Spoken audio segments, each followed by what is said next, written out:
देखिए class 10th की exercise 9.1 का जो क्वेश्चन नंबर 8 है, क्वेश्चन में हमसे बोला गया है a statue 1.6 metre tall stand on the top of a pedestal from a point on the ground, the angle of the elevation of the top of the statue is 60 degree and from the same point the angle of the elevation of the top of the pedestal is 45 degree. Find the height of the pedestal.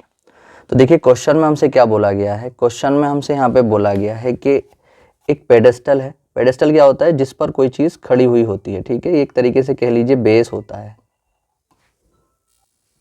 Base होता है vertical form में, ठीक है। तो ये एक जो है पेडेस्टल है, यहाँ पर ये क्या लिखा है हमने? पेडेस्टल। ये पेडेस्टल बनाया है और जो पेडेस्टल है, पेडेस्टल के ऊपर एक स्टैचू खड़ा हुआ है। ये वो स्टैचू है, ये क्या है हमारे पास? स्टैचू, ठीक है। इसकी जो हाइट है स्टैचू की वो कितनी है? 1.6 मीटर है। यहाँ से लेके यहाँ तक की हाइट जो है वो कितनी है? 1.6 मीटर जो है इसकी हाइट है। और एक ग्राउंड पर कहीं पर एक पॉइंट है, यहाँ पर ग्राउंड पर कहीं एक पॉइंट है और इस ग्राउंड से, इस पॉइंट से जो स्टैचू है, स्टैचू का टॉप ये है, स्टैचू का जो टॉप है उसका जो एलिवेशन एंगल बनता है, एलिवेशन एंगल का मतलब नीचे से ऊपर को देखने पे जो एंगल बनेगा वो कितने डिग्री बन रहा है? वो बन रहा है 60 डिग्री। कितने डिग्री बन रहा है? 60 डिग्री, जब हम स्टैचू के टॉप को देखते हैं यहाँ से। और इसी पॉइंट से, सेम पॉइंट से पेडेस्टल के टॉप का, पेडेस्टल का टॉप क्या होगा? पेडेस्टल स्टैचू का टॉप तो ये होगा और पेडेस्टल का टॉप ये होगा। इस पेडेस्टल के टॉप का जो एलिवेशन एंगल बन रहा है वो बन रहा है 45 डिग्री, ठीक है। तो ये जो है इस तरीके से इसकी फिगर आ जाएगी। अब हमसे बोला गया है कि ये जो पेडेस्टल है इसकी हाइट को हमें फाइंड करना है, तो मैं इसकी हाइट को h मीटर जो है मान लेता हूँ। तो यहाँ पर अब हम क्या करेंगे? अब हम इसको नाम दे देंगे। ये a आ चुका है, ये b, इसको मैंने दे दिया c नाम, ये c आ गया और ये कितना आ गया? d, ठीक है। तो अब हमें क्या निकालना है? जो ये पेडेस्टल की हाइट है इसको हमें फाइंड करना है, ठीक है। तो देखिए अब सबसे पहली चीज़ यहाँ पर हम क्या करेंगे? सबसे पहले जो यहाँ पर दो ट्राइंगल बन रहे हैं, दो राइट एंगल ट्राइंगल बन रहे हैं। एक तो बन रहा है कौन सा? जो 45 डिग्री के लिए बन रहा है, कौन सा है वो? ABC, और एक दूसरा है ABD। तो पहले हम ABC में काम करेंगे, जो छोटा राइट एंगल ट्राइंगल है उसमें काम करेंगे, और फिर उसके बाद जो बड़ा राइट एंगल ट्राइंगल है उसमें काम करेंगे, ठीक है। तो यहाँ पर जो चीज़ हमें निकालनी थी उसको लेट कर लेते हैं। Let the height of pedestal is equal to h metre, और जो स्टैचू की हाइट है जो कि कितनी है? CD, वो कितनी थी? 1.6 मीटर जो है हमें दे रखी थी, ठीक है।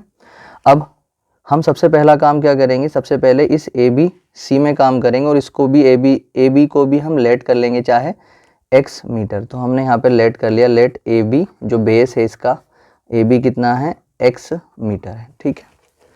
अब हम यहाँ पर क्या करेंगे? यहाँ पर आप x मीटर लेट भी कर सकते हैं, AB की फॉर्म में भी क्वेश्चन को चला सकते हैं, इतनी बड़ी बात यहाँ पे नहीं है, ठीक है। तो अब क्या करेंगे? अब हम ABC राइट एंगल ट्राइंगल में काम करेंगे, जो छोटा वाला राइट एंगल ट्राइंगल है उसमें काम करेंगे। या अगर एक पहचान के तौर पे बताऊं मैं, तो कभी भी अगर किसी राइट एंगल ट्राइंगल में h और x आ जाता है तो पहले उसी राइट एंगल ट्राइंगल में काम कर लेते हैं जिसमें h और x आ रहा होता है, ठीक है।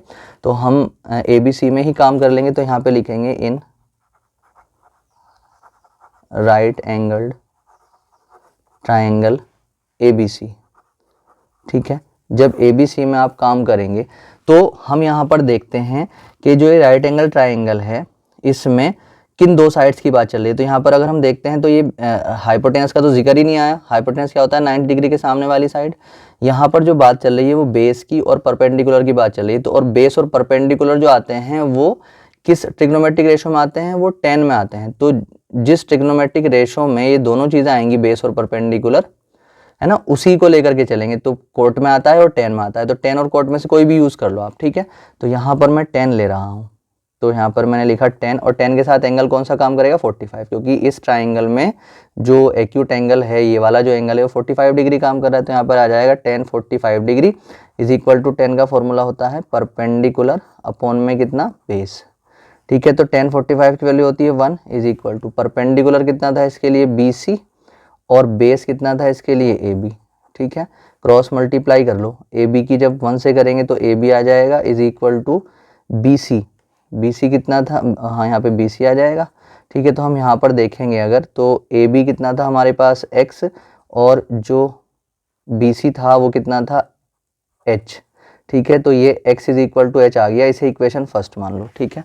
अब हम क्या करेंगे, अब हम जो बड़ा वाला ट्राइंगल है ये राइट एंगल ट्राइंगल ABD, इसमें काम करेंगे, ठीक है। तो हम यहाँ पे लिखेंगे इन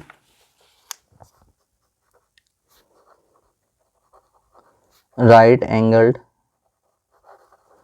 ट्राइंगल ABD, AB और D, ठीक है। जब ABD में हम काम करेंगे तो देखो इसमें भी जो है ना बेस की और परपेंडिकुलर की बात चल रही है। तो पहले तो ये वाली चीज़ कंफर्म हो गई है कि हम यहाँ पे या तो 10 लगाएंगे या कोड तो 10 ही लगा लेंगे, और उसके बाद जो एंगल काम करेगा वो 60 डिग्री काम करेगा इसमें, ठीक है। तो यहाँ पर हम 10 लेंगे और 10 के साथ एंगल कौन सा लेंगे, 60 डिग्री, ठीक है। क्योंकि ये जो बड़ा वाला राइट एंगल ट्राइंगल है उसमें यहाँ से यहाँ तक का जो एंगल है वो 60 तो है, ठीक है। तो 60 डिग्री इज इक्वल टू 10 का फॉर्मूला क्या होता है, परपेंडिकुलर और अपॉन में बेस। तो 10 60 की वैल्यू होती है √3। परपेंडिकुलर की अगर मैं बात करता हूँ तो वो क्या है BD, तो वो कितना है BD, और अपॉन में बेस की बात करूँ तो वो क्या है AB, ठीक है। तो √3 को तो आपने ऐसे ही रखा। जो BD है वो BD कैसे बनना है, BC प्लस CD से बनना है, और BC कितनी है H और CD कितनी है 1.6। तो इस BD को अगर मैं लिखना चाहूँ H प्लस 1.6 तो लिख सकता हूँ। तो मैंने BD को लिख दिया H प्लस 1.6, H प्लस 1.6 मिलाकर कितना बनेगा BD, अपॉन में कितना आ जाएगा AB, AB कितना था X, क्रॉस मल्टीप्लाई कर लो, √3 की x से करेंगे तो √3x is equal to h plus 1.6। अब फ्रॉम इक्वेशन फर्स्ट की बात करें तो h is equal to x था, यानी जहाँ पर x है वहाँ पर मैं h रख सकता हूँ, ठीक है। तो मैं यहाँ पर x जहाँ पर है वहाँ पर h रख रहा हूँ, √3h आ जाएगा is equal to h plus 1.6। इनको जो है h वालों को एक तरफ ले लेंगे, √3h इधर आकर के माइनस का h इज इक्वल टू 1.6 आ गया। h मैंने यहाँ पर कॉमन ले लिया क्योंकि प्लस माइनस तो होगा नहीं क्योंकि ये रूट वाला है। तो जो है जब मैंने यहाँ पर h कॉमन ले लिया तो अंदर बचेगा √3 और माइनस ये h बाहर आ गया, यहाँ पर 1 इज इक्वल टू 1.6। अब h की अगर मैं वैल्यू यहाँ से निकालूँ तो ये कितना आ जाएगा 1.6 के अपॉन में √3 माइनस 1 चला जाएगा, ठीक है। अब हमें ये मालूम है कि अगर कभी भी अपॉन में जो है रूट वाला नंबर आता है और दो टर्म आ जाती हैं तो हम क्या करते हैं, हम रैशनलाइजेशन करते हैं। तो रैशनलाइजेशन करने के लिए क्या करते हैं, जो ये होता है इसके उल्टे से, उल्टे का मतलब अगर इसके बीच में माइनस है तो प्लस लगाकर, अगर प्लस होता तो माइनस लगाकर ऊपर नीचे मल्टीप्लाई कर देंगे। तो माइनस है तो प्लस लगाएंगे √3 + 1 और √3 + 1 ऊपर और नीचे दोनों जगह उससे ही मल्टीप्लाई हमें करनी होती है, ठीक है। तो h ऐसी रखेंगे, यहाँ पर 1.6 को आप ऐसी रखो और √3 + 1 को भी आप ऐसी रखो। और यहाँ पर आपको पता है दो ब्रैकेट की अगर मल्टीप्लाई हो रही हो और दोनों ब्रैकेट बिल्कुल एक जैसे हों, बस माइनस और प्लस का डिफरेंस हो, तो हम क्या करते हैं a + b × a - b वाला फॉर्मूला लगा देते हैं, ये वाला a + b × a - b, ठीक है, a² और -b²।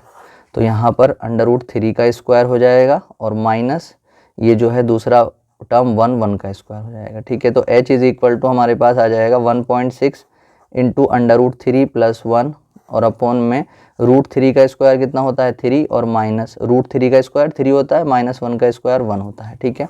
तो हम यहाँ पर जब आएंगे तो h इज इक्वल टू हमारे पास आ जाएगा 1.6 इंटू √3 + 1 और अपॉन में ये 3 में से 1 गया 2 बचेंगे, 2 से कट जाएगा ये 0.8 टाइम क्योंकि यहाँ पे पॉइंट लग रहा था। तो h इज इक्वल टू आ गया 0.8 और इंटू √3 + 1। तो हम यहाँ पे लिख देंगे height of pedestal is equal to 0.8 into √3 + 1 metre. ये इसका आंसर आ जाएगा, ठीक है।